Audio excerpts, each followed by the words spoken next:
నిన్న జరిగిన తెలంగాణ కేబినెట్ లో కీలక నిర్ణయాలు తీసుకున్నారు. 29 అంశాల్లో 15 ఎజెండా అంశాలు, 14 టేబుల్ ఐటమ్స్ పై చర్చించారు. తెలంగాణ ప్లాట్‌ఫామ్ ఆధారిత గిగ్ వర్కర్ల బిల్లుకు కేబినెట్ ఆమోదం తెలిపింది. అంతేకాకుండా గిగ్ వర్కర్ల రిజిస్ట్రేషన్, సామాజిక భద్రత, సంక్షేమం బిల్లుకు కేబినెట్ ఆమోద ముద్ర వేసింది. ఇటీవల ప్రాణాలు కోల్పోయిన ప్రముఖ కవి అందశ్రీ కుటుంబానికి రాష్ట్ర ప్రభుత్వం అండగా ఉండాలని నిర్ణయించింది. ఎస్ఆర్ఎస్పీ స్టేజ్ 2 మెయిన్ కెనాల్ కు మాజీ మంత్రి దివంగత రామరెడ్డి దామోదర్ రెడ్డి పేరు పెట్టేందుకు మంత్రివర్గం ఆమోదించింది. ఇక స్థానిక ఎన్నికలపై కేబినెట్ నిర్ణయానికి వచ్చింది. ప్రజాపాలన వారోత్సవాల తర్వాత ఎన్నికలు నిర్వహించాలని నిర్ణయించింది. డిసెంబర్ 1 నుంచి 9 వరకు ప్రజాపాలన వారోత్సవాలు నిర్వహించనున్నారు. ఆ తర్వాత ఎప్పుడైనా ఎన్నికలు నిర్వహించే అవకాశం ఉంది. హైకోర్టు ఇచ్చిన తీర్పు ప్రకారం 50% రిజర్వేషన్ల పరిధికి మించకుండా ఎన్నికలకు వెళ్లాల్సి వస్తుందన్నారు మంత్రి పొంగులేటి. మొదట గ్రామాల్లో ఎన్నికలు నిర్వహించాలని నిర్ణయించారు. బీసీలకు కాంగ్రెస్ పార్టీ పరంగా 42% రిజర్వేషన్లు ఇస్తామన్నారు మంత్రి పొంగులేటి. బీసీలకు 42% రిజర్వేషన్ల అంశంపై కోర్టు తీర్పులు కొలిక్కి వచ్చిన తర్వాతే ఎంపీటీసీ, జెడ్పీటీసీ ఎన్నికలపై కేబినెట్ తుది నిర్ణయం తీసుకుంటుందన్నారు మంత్రి పొంగులేటి.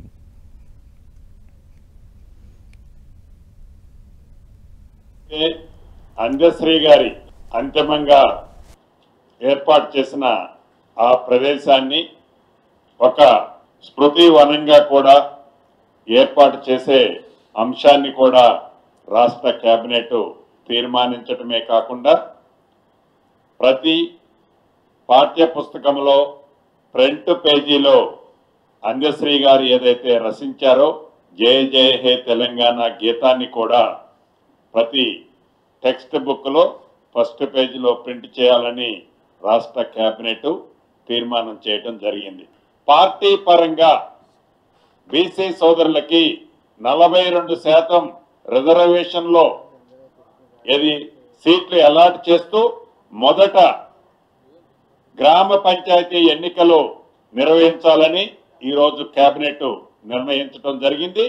మిగిలిన ఎంపీటీసీలు, జెడ్పీటీసీలు, అదే రకంగా మున్సిపల్ కార్పొరేషన్లు అన్నీ కూడా కోర్టులో ఒక కంక్లూజన్ వచ్చిన తర్వాతనే వాటిని నిర్ణయం తీసుకోవాలని కూడా ఈరోజు రాష్ట్ర కేబినెట్ లో సుదీర్ఘంగా చర్చించిన తర్వాత ఎస్ఆర్ఎస్పీ స్టేజ్ 2 మెయిన్ కెనాల్ కి రామరెడ్డి దామోదర్ రెడ్డి గారి పేరును కూడా గతంలోనే గౌరవ ముఖ్యమంత్రి గారు స్థానిక ప్రజల కోరిక మేరకు, ఆ జిల్లా ప్రజాప్రతినిధుల కోరిక మేరకు ఏదైతే అభ్యర్థించారో ఆ అభ్యర్థిని అక్కడ స్టేజీ మీద అనౌన్స్ చేశారు.